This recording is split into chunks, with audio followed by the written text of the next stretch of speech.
Chers amis auditeurs, bonjour, bienvenue pour votre édition du quart d'heure de vérité avec Monsieur K sur les ondes de RFM, édition du vendredi 18 décembre 2020. Aujourd'hui, nous sommes la Saint-Gatien de Tours, envoyé de Rome à Tours pour être son premier évêque, selon une tradition qui le fait venir au 1er siècle. En fait, l'évangélisation commença à la fin du 3e siècle. Tout d'abord traité avec méfiance et dureté par les habitants de la région, il les convertit peu à peu par sa douceur et sa persévérance. Il fut honoré comme un saint par son successeur, Saint Lidoire, 337-371. Saint Martin vint en pèlerinage sur la tombe de Saint Gatien. Dicton du jour. À la Saint Gatien, le temps ne vaut rien. Au jardin. Il est temps d'arracher des endives, d'aérer la serre aussi souvent que possible et d'arroser les plantes d'intérieur avec une eau à température ambiante. Éphéméride, 18 décembre 2003. L'Iran signe le protocole additionnel au traité de non-prolifération nucléaire. 18 décembre 1944, première parution du journal Le Monde, qui succédait au journal Le Temps. 18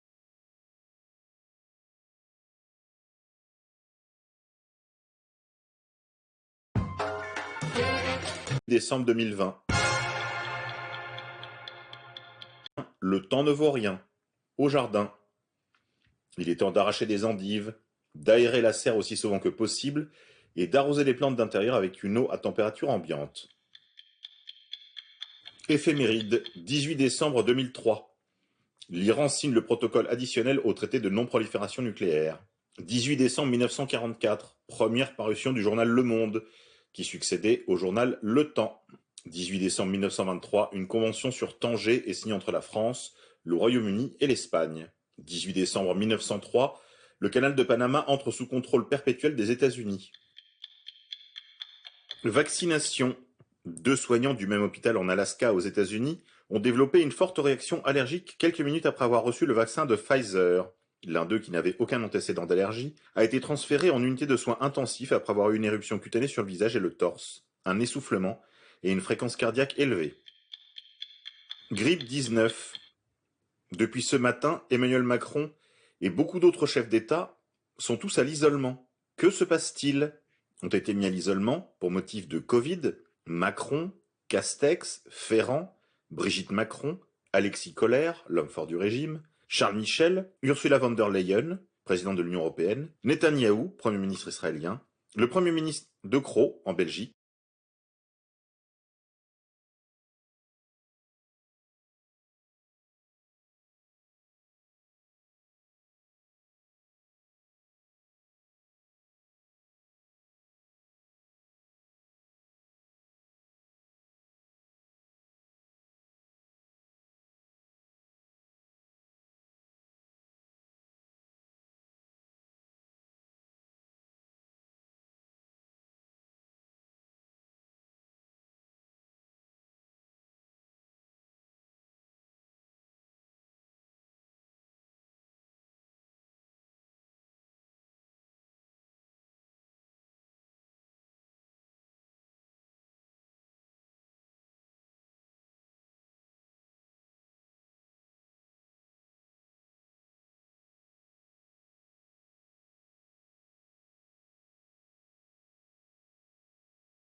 Netanyahou, Premier ministre israélien,